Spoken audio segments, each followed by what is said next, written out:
As experts in organisational culture change, the question my team and I get asked the most from ED&I practitioners is, how do we get senior leaders to buy into our diversity and inclusion work? So today in this video, I'm going to cover exactly that. I'm Gemma, co-founder and CEO of Culture Shift. We exist to create happier, safer and more supportive environments of work and study for everyone, everywhere. Improving workplace culture can feel like a lonely job, but you're not alone. That's where we come in. We produce videos like this one to support you on your change-making journey. And don't forget to like this video, subscribe to our channel and click the bell icon to stay updated for when we post new videos. So, grab a pen and paper. I want you to finish watching this with some real actionable steps that you can take. Let's dive in.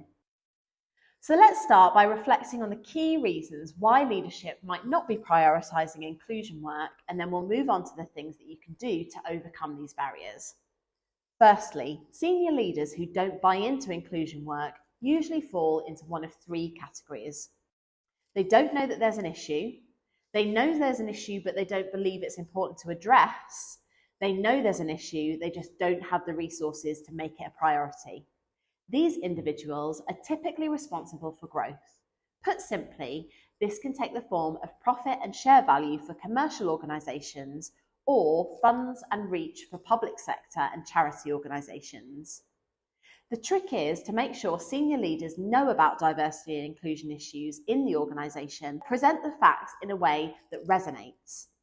If it's profits your leaders care about, show them how much more profitable inclusive companies can be. If it's reach, show them examples where companies have failed to be inclusive and suffered reputational blows such as a result. So you want to find out how to appeal to three different types of senior leader. Secondly, how to raise senior leadership's awareness of diversity and inclusion issues. Senior leaders set the tone for cultures in organisations, but it's often the same leaders who know least about the reality of workplace cultures. Senior leaders are least likely to witness harassment and inappropriate behaviour take place, and with reporting levels being low, they're also unlikely to be told about it. It's possible that your leadership team is being asked to lead and develop strategies to address an issue that they have little experience of and little knowledge of altogether. If this is the case, part of the solution might just be raising awareness of the issue. To do this, consider these actions. Tell the story by gathering testimonials. Understand how many people in your organisation are impacted by potential inclusion issues. The best approach is basing this on actual experiences reported by your employees. However, if your team lacks diversity, getting a small number of people to speak up about their experiences can be difficult, in which case, look at the demographic breakdown of your team and use prevalence data to support your argument. For example, 71% of women working in restaurants have been sexually assaulted at work. This kind of data can be really powerful in convincing senior leaders that there may be a problem they don't know about yet. Next, building a business case for investing in inclusion. Good leaders see the proven value in creating an inclusive workplace, and the fact is good for the world and not just good for people. And I long for a day that the business case will not just be important, but the human impact will be enough. However, many leaders need encouragement, and whilst they know that there are inclusion issues in every organisation, they may not be doing anything about it within their own. Engaging these leaders can be tricky because the strategic objectives they are choosing to pursue will also be vital to achieving success. Really, it comes down to demonstrating value. There are clear financial benefits that can help you to build a business case for employers, but your case doesn't need to stop at calculating your ROI. Here are a few additional factors that can help to strengthen your business case when approaching senior leaders. Inclusion has a positive impact on profitability. The latest report by McKinsey showed that gender diversity in executive teams can improve profits by up to 25%, and racially diverse teams can improve profits by 36%. These numbers aren't negligible. More inclusive environments foster productivity. When employees feel included and safe at work, They are more capable of focusing their energy on their performance. When companies spearhead inclusion and diversity, they can benefit from a 31% uplift in tangible business performance. Inclusive teams are more innovative.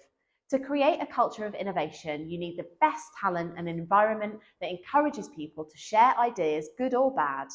You need people to feel part of your team and willing to share their thoughts for the better of the company. Inclusion sits at the absolute heart of this, and 51% of people agree that inclusion is key to driving innovation. Make it about the consumer. Many consumers now are actively supporting businesses that demonstrate a commitment to diversity and inclusion.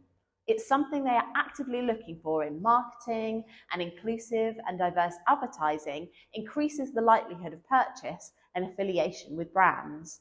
To create inclusive marketing strategies, though, you need to have the right people in the room. Focus on your talent pipeline.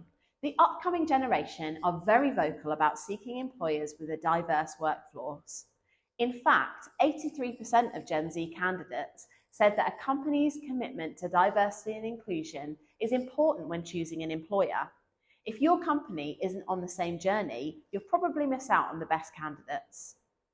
We have a number of resources, including articles and webinars available that strengthen the business case, including calculating your ROI of employee retention strategies that's linked in the description below.